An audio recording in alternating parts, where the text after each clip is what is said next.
Hi, hello everybody. Welcome. This is Deborah, and this is Norma. and thanks very much for tuning in again to the Sphere of Being podcast.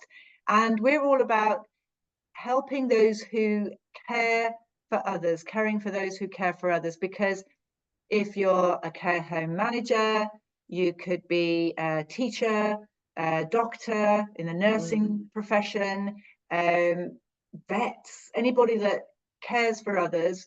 Sometimes we forget ourselves in the equation, and sometimes it's nice to come back and think about us and our own self-care and our own well-being.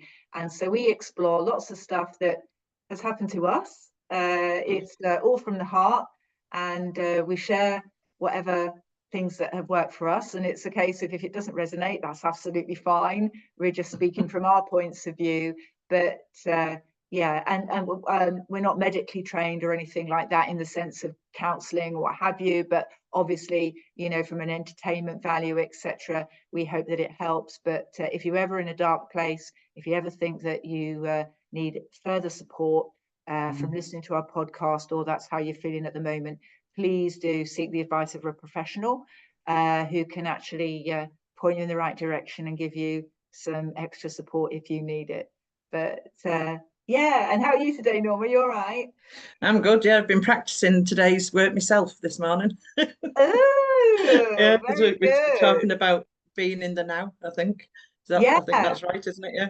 that's So it. I had to practice myself this morning because I started multitasking and doing far too many things at once. So I thought, right, put them down, pick one, let's get on with it.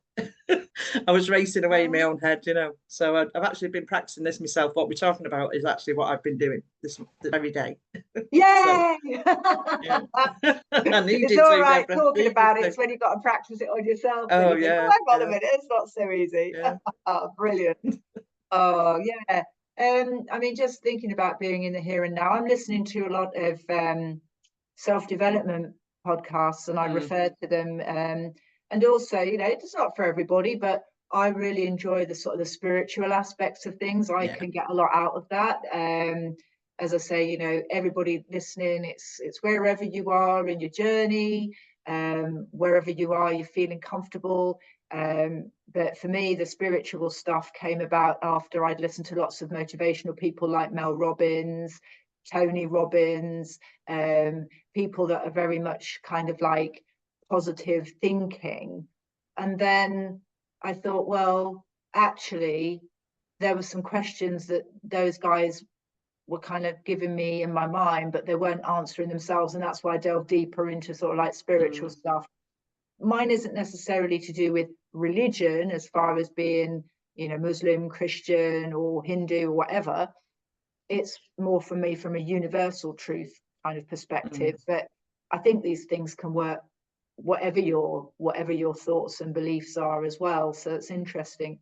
Um, so being in the present moment, Norma, you as you've had the experience just this morning, did you want to take us through a little bit about what you did and how you're feeling? Yeah. Well, today's episode really was. I got up and then we had the grandchildren yesterday, which was great.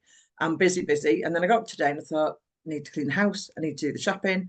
I need to get my work done. I'm doing some work with yourself this afternoon, and all these things started chipping in, and then I was like, oh, too many. And I thought, you know what? Just see what you can dump, basically, what you don't need. Just put it away. I don't need to do it all, so dump some. And then I thought, delegate some. So I asked my wonderful partner Mick to go and do the shopping. So we went and did the shopping. And then I did some stuff. So, sometimes when we get like that, it is a case of, don't delegate and do, isn't it? Somebody once told me.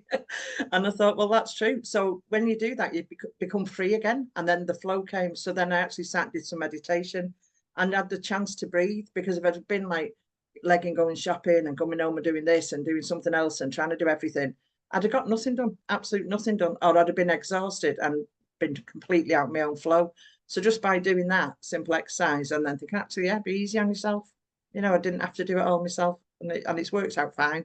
So yeah, but sometimes we really do. We have to catch ourselves, don't we, to bring ourselves back to now and just this present moment. Once I'd cleared that clutter that was building up on me from when I got up, it was easy. Do you know what I mean? It was just back into the flow of it, and just sit now then. Sit with a, you know, a herbal tea, I sat down, drank that, and thought, right, now do the bits you're going to do. Do them calmly, do them properly, and be serve people, serve them properly. Don't be legging in here going, oh, I've done all this, you know, just do what you do.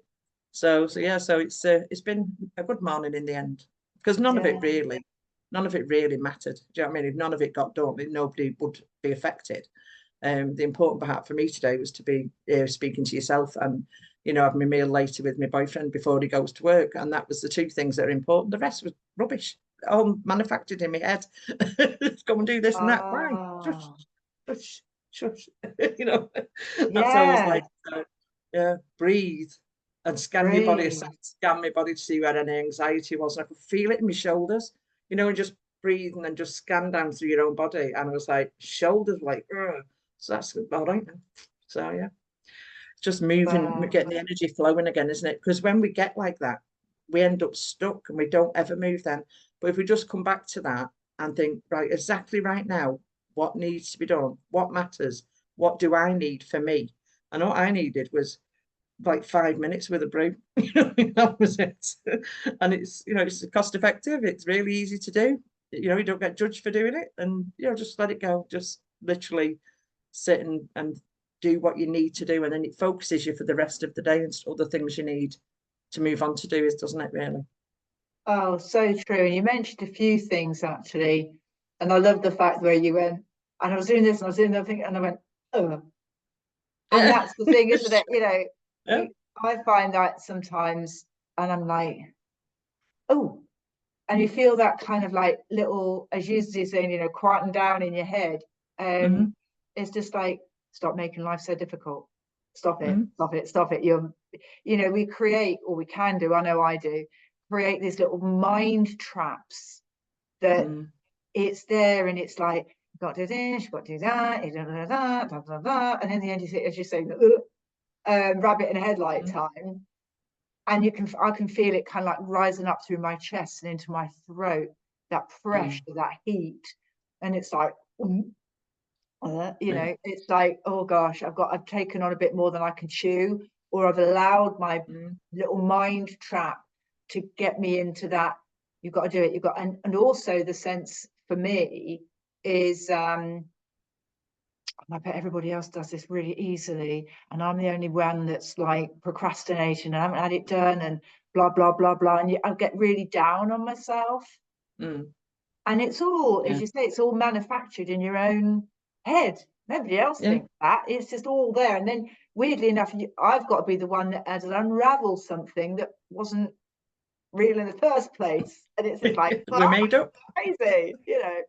Uh, And another sense, the good thing that you talked about for people that may have heard, because it's a fairly sort of like current topic, is this thing on flow, getting mm. in with flow. Do you want to explain a little bit more about that? How what you consider flow, being in flow to be?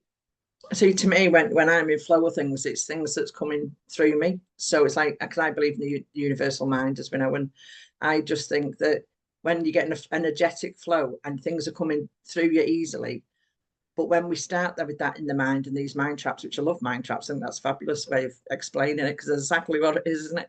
It freezes us and it like blocks it. So it's like putting a plug in the sink and you really want the water outside, you know what I mean? It's having something that just keeps going and you can build on, and it comes naturally.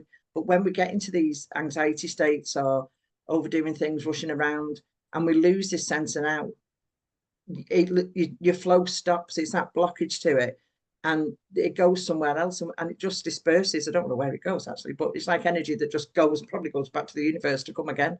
But it's that energetic flow to me of literally just right now, do it, calm down, now do it, you know, and keeping you going, because otherwise you get into that state and it's literally you're frozen, you can't move, and then all you think of is, well, this is wrong and that's wrong, and it turns you negative. If to stay in a positive flow is everybody gives you a good life, doesn't it? Because everything else flows towards it. But when you're in a negative flow, it's unpicking what you've done yourself. It's, you know, I know I will always have negative flow. I will always get to a stage where I think, right, stop. because you have to catch it, you have to recognize it and catch it before you can do anything with it. And to be in a state of flow to me is just like such a joyous, easy thing to do. You know, and when I find myself grumpy and miserable and anxious or any of these things, which we all get, I just think, right, come on, right, who am I? What am I? What am I doing? And come back to it. And it's easy. It's so, life is so much easier when you've got that energy just going through you. You know, it's yeah, otherwise you just end up really wound up on yourself, and then your day goes and you get up the next day and think, well, I didn't do that, and you start again. Oh So yeah. Oh yeah, I know what that feels like. yeah, and then that energy grows, doesn't it? Because any energy will grow. So if you get negative, you draw negative, you attract negative, you go out and see things. So even coming back to a gratitude point and thinking, you know what, instead of I don't know, it says this, they say, don't say I've got to do that, say I get to do that. So if I think, you know, I've got to do the shopping, I get to do the shopping. A lot of people don't get to do shopping. They don't get to clean a house. They haven't got a house. Some people don't get to do a lot of the things that I get to do. So when I say I've got to, that's making it negative, as in, oh God, me again, I've got to. But if I think I get to, that's just one word change is a total different energy of, yeah, I get to do this. So it's great. Let's go and do it. And then that flows more. But it's coming back to that small changes, like I say, that make a big difference. Just one word, you know, and things like I can't do it. I can't do it yet. Put yet on the end of it. It's a tiny little word, and it will change the way you look.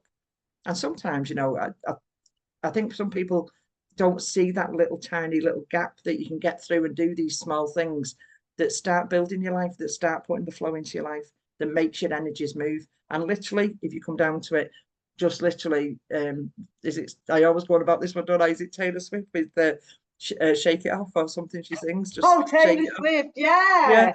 So Shake it off. if you're stuck, if you're stuck, put it on. Down with the kids.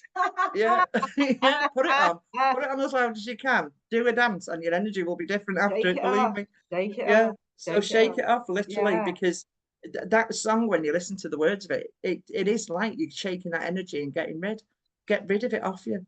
You know what I mean? It's yeah, just attract positive. And I think, like, for my flow, I have to think, where am I?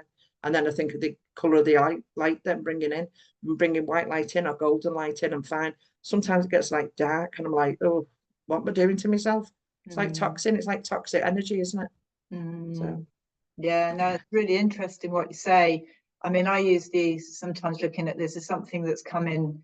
I used to live in a really hard water area down in Kent, and the kettle used to fur up with all this calcium, you know, inside it, all these bits, and you get to the bottom of the kettle, and if you put it in your tea, you're like, yeah, you're biting into all this sort of lime scaly stuff, whatever it is. And it's the same as, you know, sort of sometimes you just go unfur the metaphorical kettle of all the bits that it sort of like stuck to it over time, and give it a good clean out.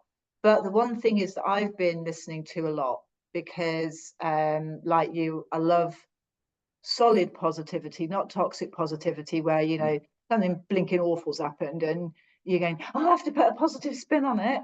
It's just like, well, I've been looking at listening to a lady on YouTube called Teal, Teal Swan, and she works a lot on shadow work and all of that kind of stuff, which is all the niggly bits, isn't it?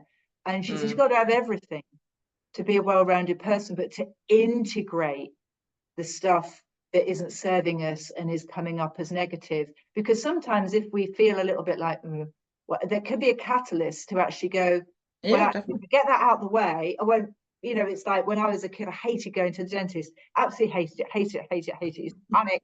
My parents couldn't have told me when I was going, because actually, literally, I hated it. I think I'd had a bit of bad experience as a, you know, sort of like little one. And anyway, it was in my subconscious mind. But one of the things I realized as I got older with the dentist, and I broke my fear of it, is I'd much rather have healthy teeth and everything and healthy gums, so that I didn't have to have all the pain of implants, whatever it is. Anyway, so I decided the dentist was actually something to look forward to, because it was going to help me in the long run. So when I reframed it, we've got to be careful how we reframe things. We don't want to mask stuff. But this Taylor Swan woman, she's talking about going into the feeling of the negative thing and understanding it. And one of the things she was saying is, you are mindful of it, you understand, you let yourself feel it, so that you give it the attention it deserves. Because she was saying it's like a kid. If you constantly say no, no, no, no, no, no, without listening to it, over time you're going to get hit by the metaphorical 4x2, boing, and it will come because it's not being listened to. The kid hasn't been listened to, and that's one of our basic needs, isn't it? To be heard, to be seen, and to be appreciated for who we are.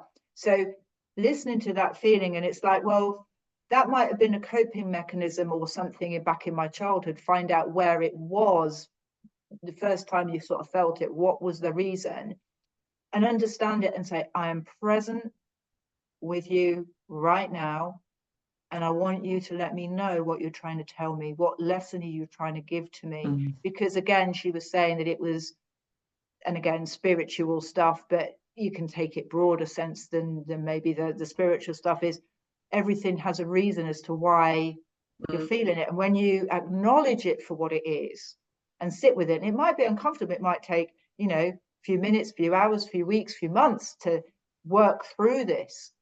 But she said, once you've worked through it and you understand it and you've given it the attention, like a kiddie that's, you know, wanting your attention, to actually say, I'm here, I'm with you, I appreciate you for what you are. What are you trying to tell me? And then realize, yeah, but you don't serve me anymore. It might have helped when I was a kid, but now it isn't helping me. So in the nicest possible way, get lost. But go away. whatever. But it's just like, but what can I put in now in the place that now I'm learning what this lesson is? What can I put in place that will help propel me in a positive way? But always embrace the feelings that we have to sit with that are uncomfortable, because it is unrealistic and not particularly healthy for us to suppress or deny or tell ourselves we don't have these things, because we do. And it's just like becoming familiar with it, which is meditation. It's what the word meditation is otherwise known as to become familiar with. That's all the word meditation is, to become familiar with. So if we meditate on that thing, if we become familiar with it and we understand it, we go, oh, like you say, just catch it and you go, oh, okay, you're back again. Hello. What you try to tell me might be that, you know what, if you don't sit down in a second, you're going to get a headache, or you know, you're going to feel really tired and you'll be useless for the rest of the day or tomorrow, what have you. Thank you, I needed that, so that now I can give it its credence, say thanks a lot, what can I put in its place? That might be as you should have a break, have a cup of tea, whatever, but thank that initial trigger. Because it's like anything, isn't it? Like when you cross the road, it's natural now, but I remember my parents telling me, look left, look right, look left again, look right again, because they didn't want you just to walk out and bang, you got hit by a car. So those sorts of things are there to sort of think, oh yeah, this is something to navigate.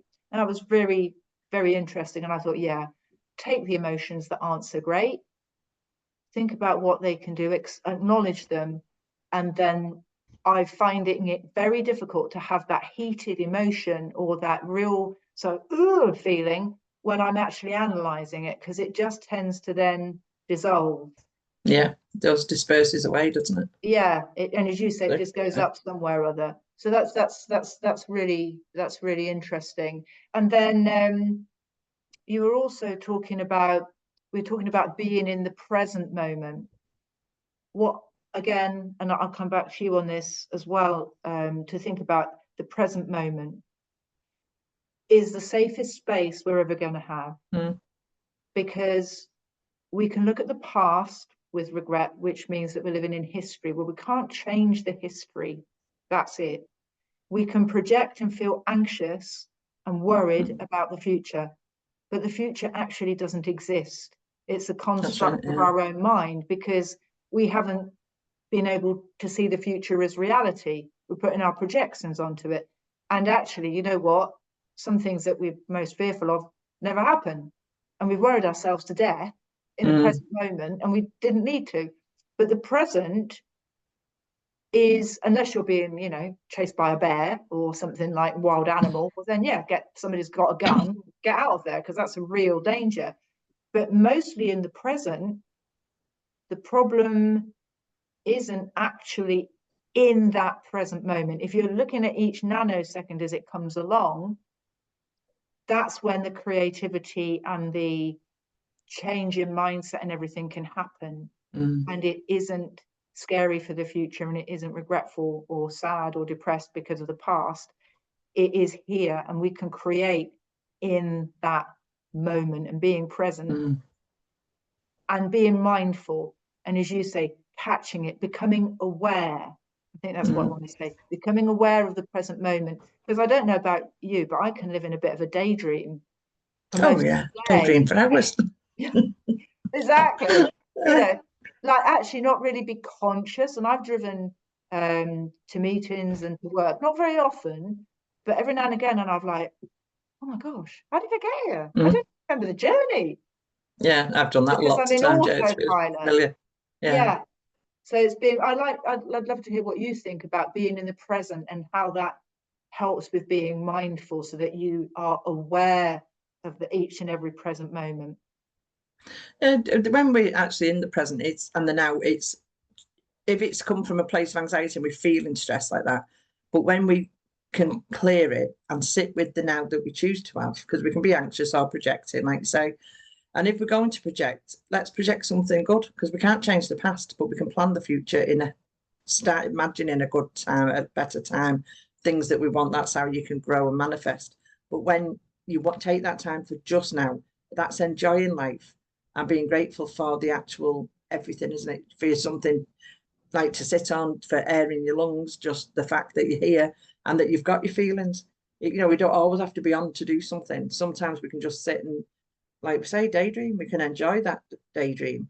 And being really now is especially when you're with somebody else, is to be, it's a privilege to actually share that now with somebody, isn't it? You know what I mean? It's and even plan it into your day. Sometimes I'm just going to make sure that I am having time where I'm consciously thinking, this is where I am. This is exactly where I am. And it's meant to be like that, because everywhere, everything that happens to us brings us to some place. And being in the now will take us to the next step, because we can't go to the next step doing what we did to get to this step. So when you do stop and you settle down and think, this is good, this is okay, like you say, look at the feelings you've got, even if they're happy ones, indulge yourself a bit and enjoy them, enjoy the memories and the happy thoughts, and choose your time to be now. And even like I said, with grandsons yesterday, and they're running around playing different things in my sister's garden, and I just stopped and just in my mind I was taking like snapshots, like a camera, and I was like, oh, look at that, look at this, and they're like saved happy memories. So I mean, it's being conscious, isn't it, of that this is actually happening and it is real and it's okay. Then that's another thing we always talk about: permission. You've got permission to be now. Whatever you're doing, even if you're eating a meal, think about it. Mindfulness is about that, isn't it? To enjoy what you're eating, enjoy the process of cooking it, enjoy washing up after it, enjoy everything that you can. And that puts you more positive for your future. And if you're sitting looking in the future and you are daydreaming, which I do a lot, then like you say, you're creating, but you're creating from that settled like state of flow. Really, to me, it is. That's when I get into my own little zone, and then loads of things will happen. I mean, it's good. Yeah, so I just think it is appreciating it as well as acknowledging it, like saying, and looking at the ones that, yeah, take your time, but don't dwell on them. Just look at it, and if you have to pull it out, I mean, well, years ago, I had an issue that I wasn't really dealing with, and I used to put it in like a box in my brain at night and think, oh, I'll look at it tomorrow. And then I had worry hour, I used to call it, and that was 9 o'clock every night. I used to sit down when the children went to bed and look at my bills and wonder how I was going to feed them, and wonder how I was going to do this, that, and the other, and how could I get to work, and my car wasn't working. And at 10 o'clock, I put it away, physically put it away, and I thought, no, I'm not giving you more than an hour, but I'll give you the hour. And that was my now with my problems at that, because if I'd have let that grow and I'd have never done anything. I'd have stayed stuck. I'd have never, done the work I've done. I'd have never dealt with anything really. But it was actually it was quite a powerful thing to do back then. I didn't realise it was. It was just how I had to cope. So I could be happy when I was with the children. I could not worry about, things that you'd worry about. And you know, I knew I had the stuff in for the lunch boxes every day. I knew the uniforms were paid for. I knew the bills were paid because I'd taken that time to sit with them. And that was a real one. That wasn't just a feeling. That was a physical thing that I did every day to make sure that, you know, and as time went, I didn't have to do it as often, and then I didn't do it at all. And you know what I mean? And that's where you start putting them steps in to grow, to move, and, you know, to actually, by just stopping and going, this is going to be looked at, whether it's a physical thing, as in bills or something like that, or if it is a feeling, if it is a past, if it is a trigger, if it's something that's really scary. But then again, I would say as well, balance it with something good. So when we look at one of these shadow things, you know, next one thing, oh, right, okay, I've done some work on that. Now, what do we remember that was wonderful and exciting? And sit with that as well. And because, like you say, it's all in there. It's all, we are a whole, and we have to have both sides. I mean, everything that the moon or the sun shines on has a shadow. And we do need to know what's in there, because it's like we're not scared of the dark. We're just scared of what's in it. Because the dark doesn't really bother us. It's what's lurking in the dark that we can't see that bothers us. So if we go literally look at your shadow and then, you know, scan it like you scan your body and think, what is in there? Where is it? Is it something in my heart, in my head? Is it appearing as a physical illness in me that could be, you know, you could spot in your shadow? So it sounds a bit wacky, that, doesn't it? But that's normal land. Oh, well, you know, it's nice because I hope that we're trying to do is help people to know there's a different way. There is a different way of maybe looking at things. And this is a recent journey for me. I think you've been on your journey a bit longer than me. Yeah. Mine's been literally, you know, like a couple of years where I've been exploring me and having the courage to go into some really, I'm an abuse and trauma survivor since childhood. You've had, you know, various issues, etc. And for many years, I was too frightened to open the Pandora's box, as it were, because I just thought it would destroy me if I did. And now it's been opened, and as I'm very open because I want to be as authentic and as open and honest as I can be with people to show them that, you know, I've come a long way, or I'm continuing to come a long way, is I had a nervous breakdown. I mean, I just literally just awful feeling. And that was, you know, the catalyst to me to come onto this journey of self-discovery, because once I realized that I'd broken down, I had the opportunity then to think, well, what am I going to put in now? And how can I look at this in a really way in which for the rest of my life, I can now look at things positively, or look at things as differently than what I was doing, because obviously what I was doing was certainly not the right way, otherwise I wouldn't have had a breakdown. So, you know, that was the alarm bell. That's it, yeah. But being in the present moment, one of the things I would say to anybody out there, it's not nice, it's not pleasant looking at this stuff, going back and reliving old wounds and trauma, because I thought, you know, it would destroy me if I went back because of painful stuff. But now I have opened up the wound and I've got the pus out, or I'm getting the pus out I don't think it ever stops completely, but it's not as terrifying as I thought it would be. And I did have a proper trained counsellor for a good few months. And so that was helpful. And that, you know, would be an advice to anybody. If you've got therapy or counselling, there's nothing wrong in it. It's absolutely fine, because we'd go to the doctor if we got like the flu, or we'd hurt ourselves or what have you. So this is only a different way of looking at stuff, and having somebody who's a professional, who isn't invested in my life like other people who, like friends or family. They're trained to leave it at, you know, at the door when you go, kind of thing. Mine was on the phone, but ultimately I had a safe space and I could talk about issues that I perhaps wouldn't feel comfortable necessarily talking to a friend or relative with.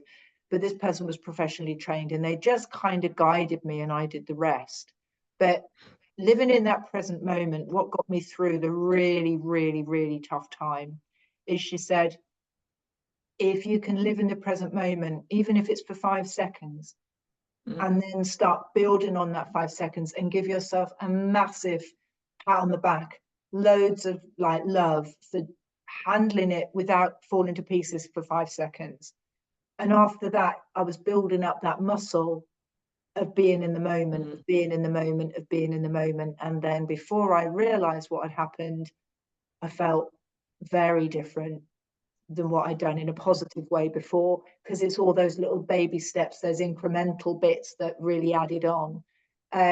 Very interesting being in the present, because it helped enormously to quieten my anxiety and the fear and the hurt and the general feeling that I was worthless and useless and whatever else, the self-talk that came out at that time.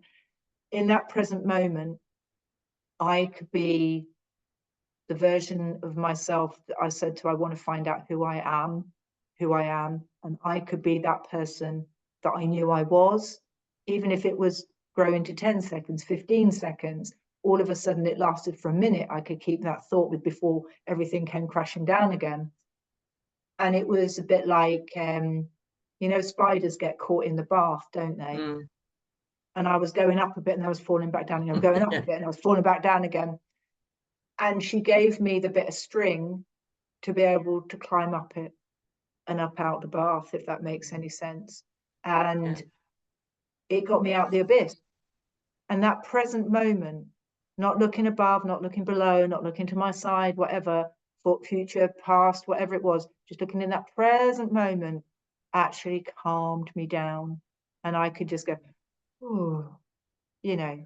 And then it was just like, uh-oh, it's popping up again. Oh. But that was practice. And I just know that every now and again in my life, I've had periods where I went to the gym. And, you know, after the first set of exercises, you know, the first time you walk out, you could hardly walk. You know, that's it. Yeah. And then after a couple of weeks, you go, oh, yeah, I'm fine now. It's just like, you know, so it was exercising those muscles so that they became stronger. Have you got anything, do you think, Norma, that you could share with people who are perhaps going through that? Well, Thing? as you were speaking there, Deborah, it literally took me back to when I first decided that, you know, there was more to life than just being, you know, being born, living a life, dying. And I wanted to know more about it, more about what it involved. And that's where I started to get into what I believe with the universal mind. And I just knew there was more to life than existing, because I don't see any God or universe or anything, whatever it is, making something that just exists. It's a pointless exercise, isn't it? It's like baking a cake and never eating it. What's the point? You know what I mean? It's not going to be real. And as you're saying it there, I was like, you know, first off, well done for actually saying, yeah, great, you know, I'm actually going to do that. But it's the first time you decide to do it, and it's scary. If you can't do it on your own, get help. Because what I noticed in my journey, and I was just thinking, and as you were speaking, what I noticed was that once I decided that this is my life now and this is how it's going to be, and I made a decision, that people then supported me with that decision, because until I made the decision, they couldn't do it for me. They didn't know I needed the help. And people turn up then in your life at certain times, and you think, wow. And I look back now over who I've met since, well, probably the last 35 years. And I met people at the right time for whatever reason. I helped them, they helped me. And at the time, you don't realize you're doing it. But when I look back, it's all them tiny steps. And like you say, the small things. But get get support to do it, and talk to people about how do you do it then? What does it mean? You know, especially if you really want to get away from that sort of life and you want to change and you want to know yourself more, it's literally just a phone call away, really, isn't it? Just give us a ring or phone somebody else and say, this is how I feel. You know, if you ever wanted to do a meditation, you've never been brave enough, go and find a group. Even if you have to go to the next town, go and do what you want to do that you feel inside yourself will help you and support you. But making the decision is the hard bit, but it's well worth the work. That's all I could say on that, really, is no matter what. I think every single up and down and good day and bad day I've had, all of the work I've put into myself has been worth it to give me the life I've got now, which still needs a lot of work and always will. But that's because I like it like that, really, now. I like to look back and think, oh, yeah. And some things now I don't even remember properly, you know what I mean? Because they've just faded. So, and that's, to me, I mean, a lot of that came around with using NLP, because I do NLP and with me coaching, and a lot of that is using them techniques on me. So when I did my NLP training, people would practice and I would be their guinea pig, they'd be mine.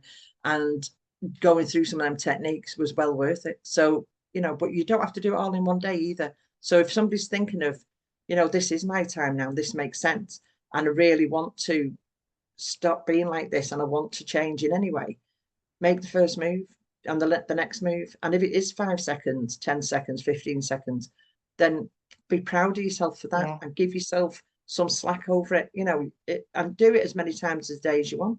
Even set an alarm on the hour, every hour or something. When it goes off, stop, and then it will build up. But don't rush at it, because I used to want to, right, you know, I'm going to look at myself, I'm going to sort myself out, I'm going to be a spiritual person, I'm going to do this and that. I don't want to do all in a week. I mean, this is not a week's work, love. This is a lifestyle. This is an every day. What am I doing? Where am I doing? What? And if I don't do something, that, you know, the gratitude journal, if I don't do it for 2 days, I can feel my energy changing, so I'll come back to it. You know, it does have that, feel it, and I think, what am I not doing that usually makes me feel good? And that's what it is. You know, it's just things like that. Yeah, simple, so it's nice. I'm just conscious of the time. Sorry, that you're talking. Oh yeah, no, go on, we're doing it again. Because these kind of things, they go so quick, don't they? But like Norma says, and I absolutely agree. If you're in a bad place or you just want somebody to talk to, what have you, just be in touch with us. You see my details on the screen. It's Deborah Blackman. I'm on LinkedIn. It's Essentially. Go down. There we go. That's me. And it's Norma Sherwin, Shirwin. And we're always happy to talk and maybe put you in the right direction, etc. But we're friends, you know, always confidential. Nothing would ever get divulged to anybody, but we're here to support if needed. So lovely. Thank you very much, everybody. Thank you very much, Deborah. Pleasure. Oh, thanks, lovely. Oh, take care, darling. Take care. Bye. Bye now. Bye.